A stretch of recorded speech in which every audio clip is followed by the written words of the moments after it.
ಬಳ್ಳಾರಿ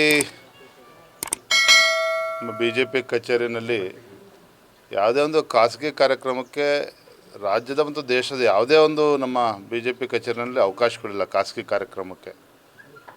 ಅಲ್ಲಿ ಪಾಪ ನಮ್ಮ ಜಿಲ್ಲಾಧ್ಯಕ್ಷರು ಗೊತ್ತಿದ್ದೋ ಗೊತ್ತಿಲ್ಲದೇನೋ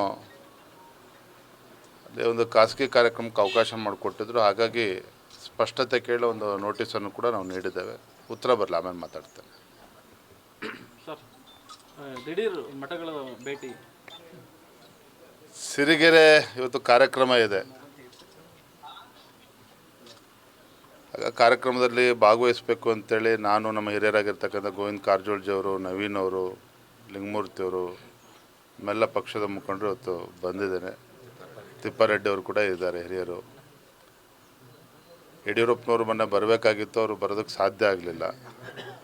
ನಾನು ಗುರುಗಳ ಅಪೇಕ್ಷೆ ಅಂತ ನಾನು ಕೂಡ ಕಾರ್ಯಕ್ರಮದಲ್ಲಿ ಭಾಗವಹಿಸ್ತಾ ಇದ್ದೇನೆ. ಈ ಮಠಕ್ಕೆ ಭೇಟಿ ಇಲ್ಲ, ಇವತ್ತು ಚಿತ್ರದುರ್ಗ ಅಂತ ಹೇಳಿದ್ರೆ ಎಲ್ಲ ಸಮುದಾಯದ ಮಠಗಳು ಇಲ್ಲಿದ್ದಾವೆ, ಗುರುಗಳು ಪರಮಪೂಜ್ಯರಲ್ಲಿದ್ದಾರೆ. ಯಾವಾಗೇ ಚಿತ್ರದುರ್ಗ ಬಂದಾಗಲೂ ಸಹ ಪರಮಪೂಜ್ಯರನ್ನ, ಸ್ವಾಮೀಜಿಗಳನ್ನು ಭೇಟಿ ಮಾಡಿ ಅವರ ಆಶೀರ್ವಾದ ಪಡೆದುಕೊಂಡು ಹೋಗ್ತಕ್ಕಂಥ ಪರಿಪಾಠವನ್ನು ಹಿಂದಿನ ಕೂಡ ನಾನು ಮಾಡ್ಕೊಂಡು ಬಂದಿದ್ದೇನೆ. ಹಾಗಾಗಿ ಇವತ್ತು ಬಂದೇನೆ, ಬೇರೆ ಏನು ವಿಶೇಷ ಏನಿಲ್ಲ. ರಾಜ್ಯಾಧ್ಯಕ್ಷ ಸ್ಥಾನದಿಂದ ಇಳಿಸಲಿಕ್ಕೆ ಸಾಕಷ್ಟು ತಯಾರಿಗಳು ನಡೀತದೆ, ವಿರೋಧಗಳು ಇದೆ. ಪರ ವಿರೋಧ ಚರ್ಚೆಗಳ ನಡುವೆ ವಿಜಯೇಂದ್ರ ಅವರು ಮಠಗಳ ಭೇಟಿ ಇದೊಂದು ರೀತಿ ಕುತೂಹಲಕ್ಕೆ ಕಾರಣ ಆಗಿದೆ. ಏನು ಆ ಥರ ಕುತೂಹಲ ಏನಿಲ್ಲ.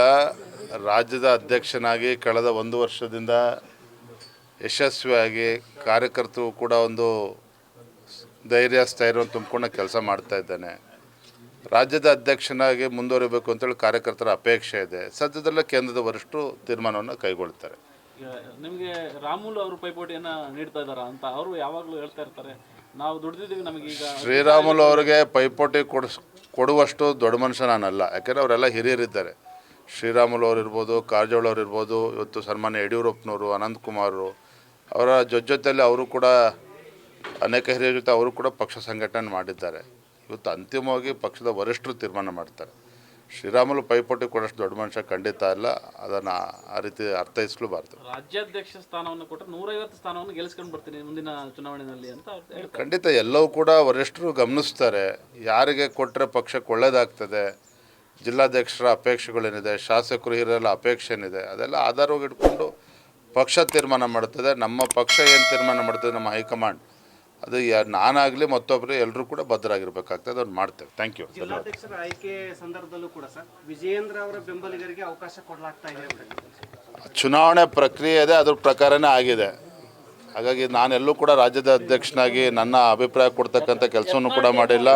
Thank you. ಧನ್ಯವಾದ.